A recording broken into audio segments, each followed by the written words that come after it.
এইটো north east association, গতিকে ইয়াতে অসমকে ধৰি মণিপুৰ, নাগালেণ্ড সকলো, ইভেন ছিকিমৰ পৰাও আহিছে ডক্টৰছসকল, অৰুণাচলৰ পৰাও বহুত আহিছে, মেঘালয়ৰ পৰা আহিছে। আমি সকলো একেলগে 7 ভনী, এতিয়া 8জন হ'লোঁ আমি।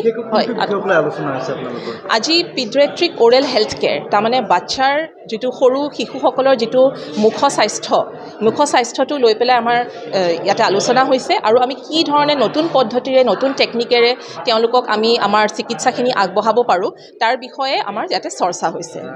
আজি আমাৰ বিশিষ্ট অতিথি হিচাপে আমাৰ director of medical education doctor Manoj Kumar Choudhury ছাৰক আমি নিমন্ত্ৰণ কৰি আনিছিলোঁ ইয়ালৈ।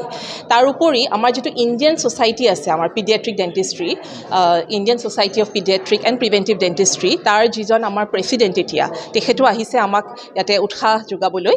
আৰু তাৰ উপৰিও আমাৰ যিখন ডেণ্টেল কলেজ আছে অসমৰ, তাৰ প্ৰিন্সিপাল কেইগৰাকী আহিছে, আৰু লগতে আমাৰ যিবিলাক আমাৰ মেম্বাৰ্ছ আছে সকলো ইয়াতে একেলগে একত্ৰিত হৈছোঁ। আমি অসমত যিখিনি পেডিয়াট্ৰিক ডেণ্টিষ্ট আছে, আজি প্ৰথমবাৰৰ কাৰণে আমি ইউনাইট হৈছোঁ, আৰু আমাৰ প্ৰথমবাৰৰ কাৰণে আমি ইয়াত অঞ্চলটোৰ পেডিয়াট্ৰিক ডেণ্টিষ্ট্ৰিত যিখিনি কাম কৰিবলৈ হৈছোঁ আগবঢ়াই নিব বিচাৰি আছোঁ।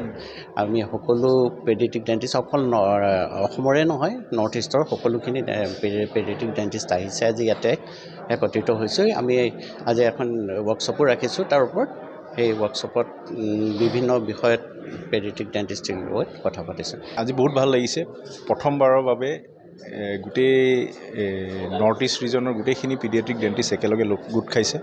এতিয়া যিমানখিনি ভাল কৰিব পাৰে মানে এইটো ৰিজনৰ কাৰণে সেইটো এটা ডিছকাশ্যন এটা কৰিব।